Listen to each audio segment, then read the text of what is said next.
आज जुम्मे की नमाज के दौरान बड़ी संख्या में वहां पर लोग इकट्ठा होते हुए नजर आए। हुमायूं कबीर की बात करें जो कि पूर्व विधायक है टीएमसी के, और ये भी बड़ी बात है कि टीएमसी के किसी भी बड़े लीडर ममता बनर्जी की तरफ से हुमायूं कबीर की इस राजनीति को लेकर कोई भी बयान जो है वो सामने नहीं आया है। बाबर के नाम पर आप मस्जिद क्यों बना रहे हैं, खुदा के नाम पर आप मस्जिद क्यों नहीं बना रहे हैं? क्या 2026 में एक तरफ जहां हमने देखा कि बाबरी मस्जिद की नींव रखी गई और उसके अगले दिन ही जो है 5 लाख सनातनी इकट्ठे हो जाते हैं कोलकाता में और वहां पर गीता पाठ करते हुए नजर आते हैं। नमस्कार, स्वागत है आपका रिपब्लिक भारत के डिजिटल प्लेटफॉर्म पर। मैं हूं आपके साथ पलक सहगल।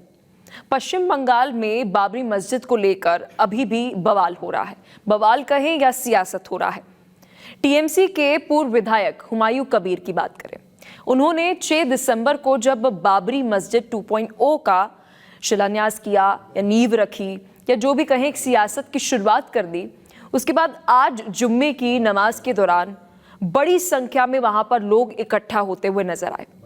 एक तस्वीर आपको दिखाएंगे 6 दिसंबर की।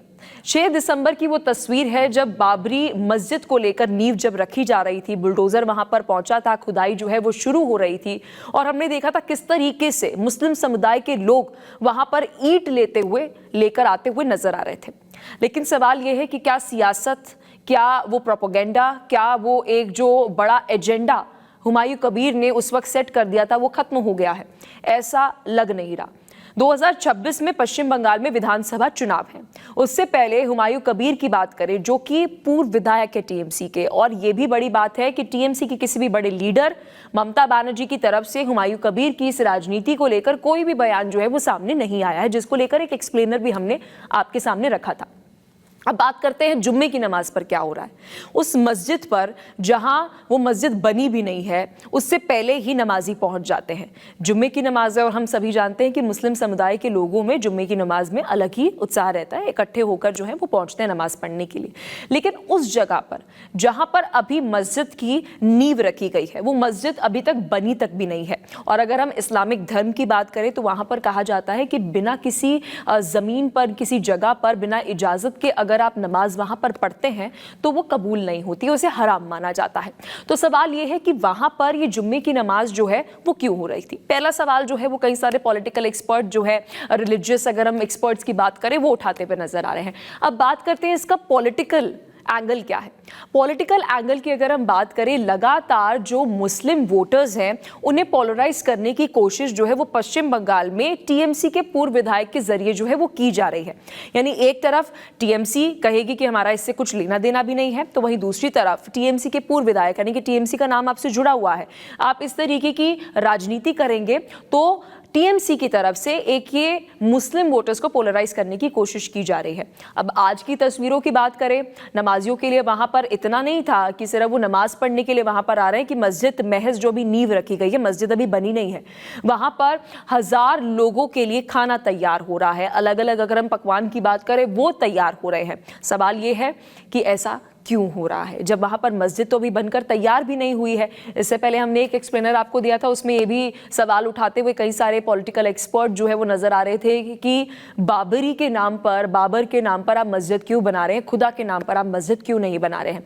लेकिन सवाल यही खड़ा हो रहा है कि क्या 2026 में एक तरफ जहां हमने देखा कि बाबरी मस्जिद की नींव रखी गई और उसके अगले दिन ही जो है 5 लाख सनातनी इकट्ठे हो जाते हैं कोलकाता में और वहां पर गीता पाठ करते हुए नजर आते हैं। तो जब 2026 की अगर हम बात करें तो जो पॉलिटिक्स है वो क्या हिंदू मुस्लिम पॉलिटिक्स के इर्द गिर्द नजर आएगी?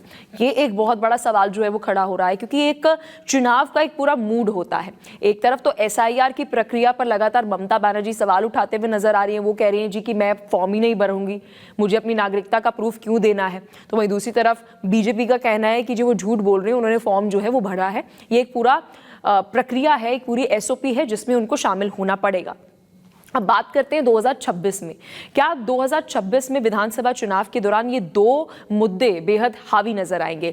एसआईआर का मुद्दा अगर हम बात करें तो वहां पर एक कनेक्ट जो है वो वोटर्स का इस पर नजर नहीं आ रहा है, क्योंकि उन्हें लग रहा है कि अगर कोई घुसपैठिए हैं, अगर एक क्राइसिस की बात करें तो पश्चिम बंगाल में घुसपैठियों की एक बहुत बड़ी क्राइसिस है। जो वहां पर एक्चुअल में नागरिक है भारत के, उन्हें आपत्ति है इस बात को लेकर। वो लंबे समय से कह रहे थे कि भाई इस पे कार्रवाई जो है वो केंद्र सरकार की तरफ से होनी चाहिए। तो वो तो ऑल ओके नजर आ रहे हैं कि भाई हमारे संसाधन है, हमारे रिसोर्सेज हैं, उस पर पहला हक जो है वो भारतीयों का है, किसी घुसपैठिए का नहीं है। तो ये मुद्दा थोड़ा डल जो है वो भी नजर आ रहा है। अब बात करते हैं हिंदू मुस्लिम पॉलिटिक्स। पश्चिम बंगाल की अगर हम बात करें तो वहां पर लेफ्ट की पार्टियां और टीएमसी की एक बड़ी मजबूती देखने को मिलती है। लेकिन अगर हम बात करें, पश्चिम बंगाल एक हिंदू बहुल राज्य है और वहां पर अब हम देख रहे हैं कि हिंदू वोटर्स को और मुस्लिम वोटर्स को पोलराइज करने की कोशिश जो है वो की जा रही है।